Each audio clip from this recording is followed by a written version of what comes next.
Hello everyone, my name is Tucker here at Mass Effect Follower, and I am here with Garrett Ross, who voices Kallo Jath. How are you? Great. How are you? I'm doing pretty well.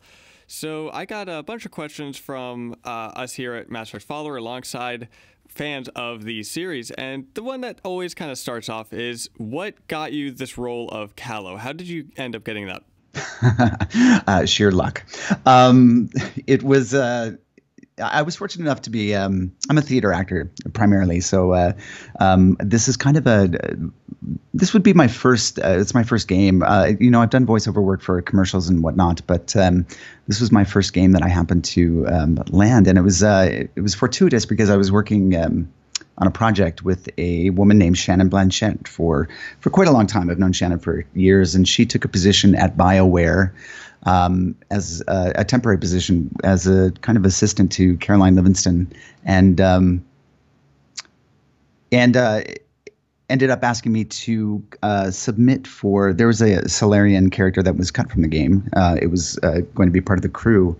Or the playable crew, the squad mates. Mm-hmm. And he ended up getting cut from the game. But they, at the time, this was like almost a year and a half ago now, were asked me if I wanted to come in and do the script reads for Mass Effect for the authors, just so they got a chance to hear their words read aloud. And so I was doing that for quite a long time, and then they started to ask me to come in and do scratch recordings for Kallo, who at the time was actually named Kylo Ren, and this was just before Star Wars came out. And yeah, I imagine a quick change there. Yeah, I remember watching the movie and just going, "Oh, that's not good. We're gonna have to re-record that." So I was fortunate enough to be able to do the scratch recordings for Kallo, and did them for a long, long time, and that was something. The scratch recordings generally are for the animators, of course, to have something to work with, and a lot of times the scratch recordings will be kept, and so the whole time I was kind of hoping that they were going to keep me on as Kallo, but never quite sure, because generally, eventually after as it's getting closer to game launch, those scratch recordings will be replaced by LA actors or some more recognizable voices. And so I was hoping, really hoping, that they were going to keep it. And I don't think I really knew until until the briefing was released that I actually was going to be kept on. And nobody actually ever even said to me that I was going to be kept on. I think they just thought I knew. And so it was kind of a nice surprise. Yeah, that is kind of interesting. That is, oh yeah, by the way, you're this character. I know. I was so excited because it has been like I've been a gamer, since I was a wee kid, and so it is kind of a dream to actually be able to get to voice a video game. I imagine a lot of people have that, but you said that you have experience with games. How much experience do you have with Mass Effect? Mass Effect, not. I played the first one when it came out. I'd never played the second or third one. And it wasn't that I didn't enjoy the first one. I just moved on to other games and never went back. And then ultimately, I intended to play through 2 and 3 before starting Andromeda. I ran out of time and didn't get to, and so I'm playing through Andromeda now with the intent to go back and play 2 and 3 after that. Awesome. And so you did play through Andromeda? Not through yet. No. Oh, God. No, the launch coincided with, I'm working on a show right now. So the launch coincided with the show. So we just opened it last week. And so that's been taking up all my time. So I just kind of started playing last week, getting into it. And so I'm not through yet. All right. Well, what was your favorite part about playing Kallo? I love the character of Kallo. It's fun because it's me. When we started out doing the scratch recordings, we don't, especially like most of the stuff wasn't written at the time. I would come in as the authors were writing new little bits. I would come in and do it. And so, the kind of fun thing about Kallo is being able to kind of, play around with making the character more like myself, because that's what I had to go on. And then also just watching him grow as we were, recording bit by bit, like a couple of times a month, popping in I mean, it's kind of frustrating at the same time, because now that I'm listening to it all, there are so many things where I'm kind of like, I understand Kallo so much more now and would like to re-record everything. I've heard a lot of people kind of have that. That's after going through, you're like, if only I could just redo this line, make it that much better. Yeah, I know. And it's like, I mean, it's most stuff that people probably wouldn't even notice. But like for me, I'm just like, I would have done that differently if I had known better. I love Kallo's sarcasm. I love his empathy. There's something about him that is well, I was talking about this with someone the other day, that it was just, there's a sadness to Kallo that I find, and an optimism that exists within him that I was trying to play with at the time, and I think it really fit in with the story. And so I think the thing I love about him so much is just the sweetness of the character, and I loved kind of playing that, which was kind of fun too. Like looking at Joker and. I think I made a point. I watched a lot of Joker stuff before voicing Kallo, and there was I didn't want to imitate Joker in any kind of way, and so in a way, you kind of wanted to end up being. I wanted to be a bit of the opposite of what Joker was. Not that Joker, wasn't a nice guy, but he was pretty. It's an iconic Mass Effect character. You wanted to make Kallo his own thing. Yes, exactly. Yeah. Awesome. What was your favorite line to record of Kallo's? Most of the Gil's, I really loved Gil's stuff, recording the Gil, and it was kind of nice just getting to have a nemesis on board the Tempest. So it was kind of a lot of fun every time I got to do some lines against, showing off my anger towards Gil and frustration. I kind of loved those. The Kill Me Now line I had completely forgotten about until somebody posted it in the Suvi and Sarah romance. And it kind of made me laugh out loud. I just wasn't expecting it. So, ultimately, I think that's probably going to end up being my favorite line. But there's so many I haven't heard yet. So was that Kill Me Now? How fun was that to perform? It was great. We did it a lot. We did it a lot of different ways. But it's like when you're in the studio, you're there for you literally have sometimes 10 seconds, 20 seconds to work on something, and then it moves on to the next. So we did it and had a laugh, and I didn't think twice about it. And that's pretty much almost all of my lines that I'm coming across now.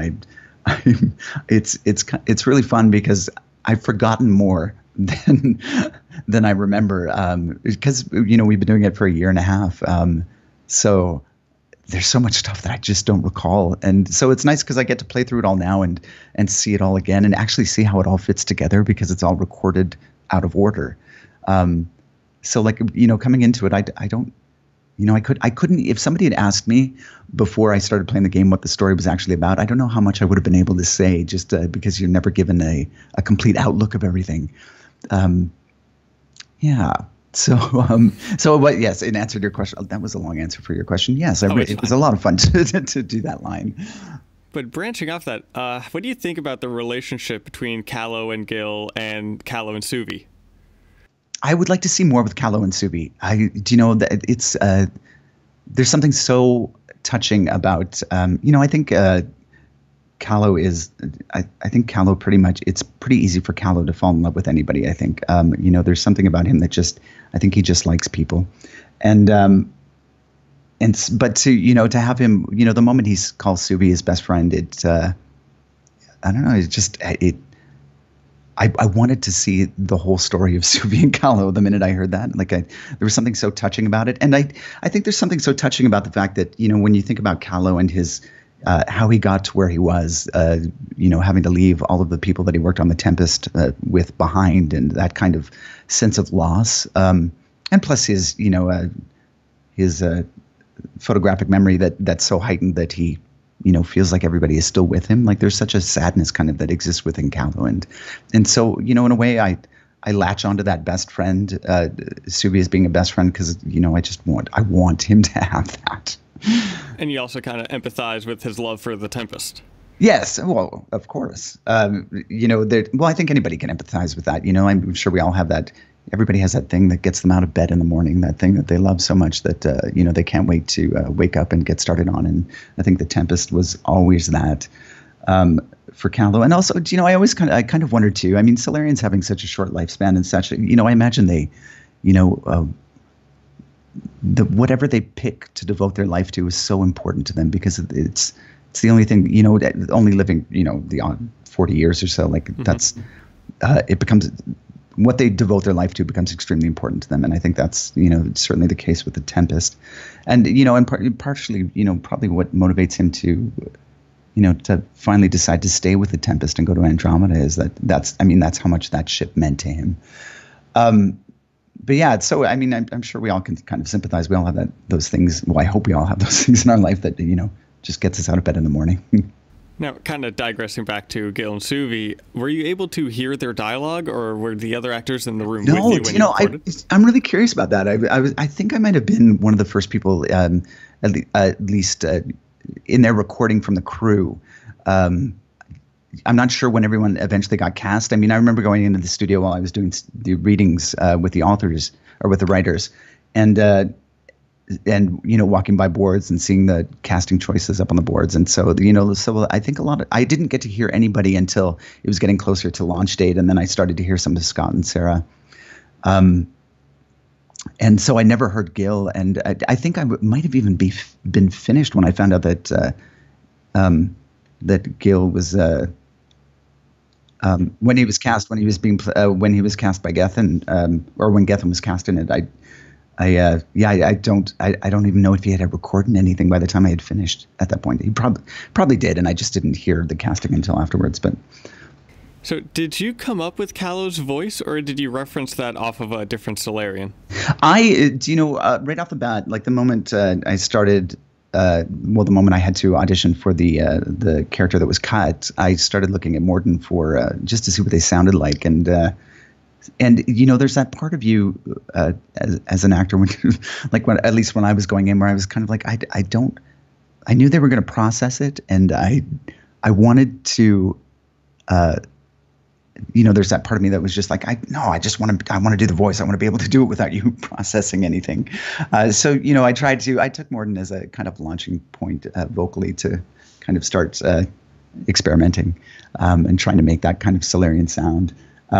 Ultimately, though, I mean, in hindsight, I kind of regret doing that. Not looking at Morden, but trying to manipulate my voice to suit the processing. I feel like I feel like I was pushing myself out of my lower range into an upper range that in a way, I kind of would have liked to have explored it, explored the lower end of my voice as well while doing Kallo. Like I feel like a lot of it's sitting upper end, if that makes any sense. Yeah. Was it difficult making your voice sound like an alien, or was especially a hyperactive Solarian? No, it was. Oddly enough, it wasn't.